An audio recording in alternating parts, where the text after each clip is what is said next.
Kita mengetahui yang namanya Nusaybah binti Ka'ab. Ada yang pernah dengar? Ya. Nusaybah binti Ka'ab, apa yang beliau korbankan? Dari mulai suaminya sampai anaknya sampai dirinya dikorbankan. Tuh coba. Ya. Itu. Kadang kita makan mau ada acara istri sakit, langsung SMS, Mir, apa istri sakit. Ngasih tahu doa. Ya. Ya. Bagaimana Nusaybah binti Ka'ab itu dia betul-betul ya, karena tahu betul ya, yakin tadi yang disampaikan materi kedua adalah timbulkan keyakinan dalam hati kita bahwa yang kita perjuangkan adalah benar dan apa yang dijanjikan Allah itu adalah benar. Maka dulu ada seorang sahabat namanya Jabir. Ya, ada yang pernah dengar sahabat namanya Jabir? Ya. Jabir ini punya bapak namanya Abdullah bin Haram. Ya, Abdullah bin Haram ini termasuk mujahid di perang Uhud. Ya. Nah, setelah beliau syahid, maka kata Allah, ruh-ruh para syuhada itu disebutkan tadi dia berada di dalam burung-burung surga yang warnanya hijau, yang terbang ke sana kemari. Ya. Terbang ke sana kemari memakan biji-bijian surga yang di dalam burung itu ada pelita yang begitu indah. Maka Allah datang gitu kan, berkata kepada ruh para syuhada yang diantaranya adalah Abdullah bin Haram, dikatakan kepada mereka, apa yang kalian inginkan sekarang? Maka Abdullah bin Haram berkata, ya Allah, apalagi yang kami inginkan kalau hari ini kami sudah ada di surga. Tapi Allah sekali lagi terus berulang sampai 3 kali bertanya. Akhirnya apa? Abdullah bin Haram mengatakan, ya Allah, jika engkau mengizinkan, kembalikan ruh kami kepada jasad kami, dan kami akan kembali perang lagi dan mati syahid lagi. Coba ya.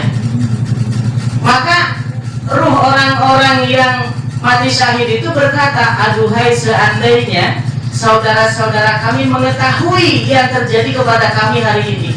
Maka kata Allah, kalian jangan khawatir, aku yang akan mengabarkan kepada mereka. Maka turunlah surat Ali Imran ayat 169. Ya, asbabun nuzul turunnya ayat ini adalah ketika syuhada Uhud gitu kan, ditanya oleh Allah apa yang mereka inginkan. Ya, itu terdapat dalam tafsir Ibnu Katsir. Ya, bahwa wala tahsabanna alladziina qutilu fi sabilillahi amwat. Jangan kamu mengira orang-orang yang wafat, orang-orang yang gugur di medan perang itu mereka mati, bal ahyaun, bahkan mereka itu hidup. Inda rabbihim yurzaqun, di sisi Rabb mereka, dan mereka itu mendapat rezeki. Ya, mereka berkira hati dengan orang-orang yang di belakang mereka. Ya, itu kabar dari Allah.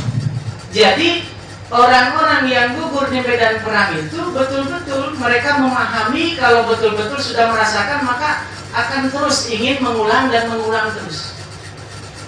Sampai-sampai diceritakan ya, ada 2 orang sahabat ya, karena dulu peperangan itu sering terjadi di bulan Ramadan. Ya, di bulan Ramadan itu. Kalau Ramadan itu lagi lemas, lagi kuat. Lagi lemas ya, tapi kalau perang di Ramadan itu menang terus. Ya. Karena apa? Ketika dia dalam keadaan lapar gitu kan, ditambah kesabaran yang tinggi, maka kata Allah, orang yang sabar 20 orang saja di antara kalian mampu mengalahkan 200 orang kafir. Begitu. Maka ada 2 sahabat dulu ketika sudah merasakan lemah gitu kan, untuk mengangkat kaki saja sudah sulit gitu kan, akhirnya apa? Bersandar di sebuah batu besar. Sampai akhirnya tertidur. Ketika tertidur mimpi ketemu siapa? Bidadari, Ainun Mardiyah. Ya, yang diceritakan dalam Al-Quran itu yang matanya jeli, gitu kan? Ratunya bidadari. Akhirnya apa?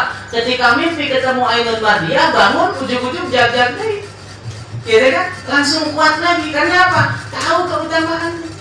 Akhirnya apa? Dia bangkit maju ke medan perang. Nah, maka kita hari ini jihad yang kita laksanakan tadi, kita belum mencapai vital, baru kita jihad saja. Ya, jihad itu banyak maknanya. Karena apa? Jihad itu adalah bersungguh-sungguh. Ya, bersungguh-sungguh dalam menegakkan ajaran Allah, menegakkan syariat syariat Allah. Insya Allah orang yang bersungguh-sungguh itu pasti akan berhasil. Ya, kita sering mendengar kan, manjaga wajaga. Ya, orang yang bersungguh-sungguh pasti akan berhasil. Mustahil gitu kan? Ada juga orang, saya ini udah berusaha ngapalin tapi nggak apa-apa. Itu artinya dia sudah berhasil walaupun nggak hafal. Berhasil dan tidaknya itu bukan tercapainya sesuatu, bukan. Ya, tetapi setelah kita laksanakan dengan maksimal. Berhasil tidaknya sesuatu bukan tercapainya sesuatu. Karena banyak orang-orang yang berjuang sahabat dulu belum tegak, belum putus sudah meninggal kan. Jadi maksimalkan tugas kita, itulah berhasil namanya. Kita dakwah, ya, kita dakwah itu terus, ya, walaupun dia tidak menerima, gitu kan, dia tidak menerima dakwah kita, itu kita sudah berhasil. Karena berhasilnya sebuah dakwah itu ketika apa? Ada orang menolak dengan ilmu, menerima dengan ilmu, dan kita maksimal menyampaikannya, ya, sesuai dengan tuntunan tentunya. Jadi dakwah itu harus sesuai, karena segala sesuatu ibadah itu harus sesuai dengan tuntunannya. Kalau dakwah itu kan urutannya bagaimana? Bahwa kata Allah, ya, tadi disebutkan dalam surat An-Nahl 125, ya, ud'u ila sabili rabbika bil hikmah. Jadi mengajak manusia itu ke jalan Allah, ud'u ila sabili rabbik. Ya. Jadi bukan mengajak ke jalan yang lain, apalagi mengajak ke jalan kita. Hari ini banyak orang yang mengajak manusia itu ke jalan masing-masing, gitu kan ya?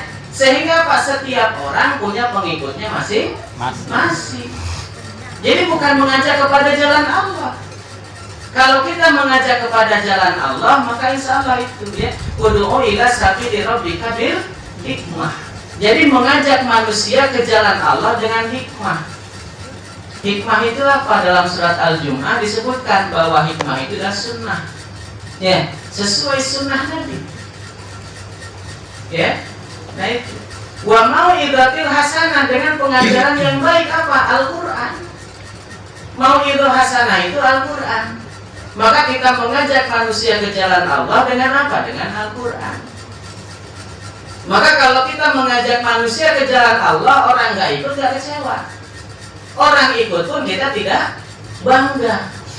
Ya, tidak menjadikan kita besar hati. Kita ini hanya berusaha menyampaikan. Ya, hanya berusaha menyampaikan. Maka sampaikanlah yang benar. Maka berhasilnya dakwah disebut dakwah itu ketika kita mengajak kepada jalan Allah. Jalan Allah itu apa? Ana wa mani tabaan, kata Rasul, yaitu jalan yang aku dan para sahabatku ada di dalamnya. Yaitu apa? Nubuah dulu, ketika nubuah sudah selesai maka khilafah. Maka yang namanya dakwah itu adalah setelah kita menyampaikan khilafah. Ya. Jadi kalau kita menyampaikan khilafah itu adalah dakwah. Ya. Karena apa? Ketika disampaikan suatu kebenaran, pasti kemungkinannya dua. Kalau tidak menolak, pasti menerima. Tapi kalau bukan kebenaran yang disampaikan, pasti semua orang akan menerima, pasti.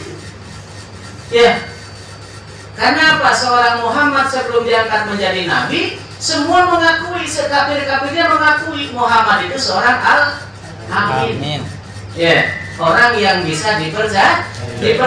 Tapi ketika Rasulullah mengemban misi kenabian, menyampaikan risalah yang hak, maka berubah 180 derajat dari al-amin menjadi al-majnun. Ya, dari yang bisa dipercaya menjadi orang gila. Seperti itu, ya.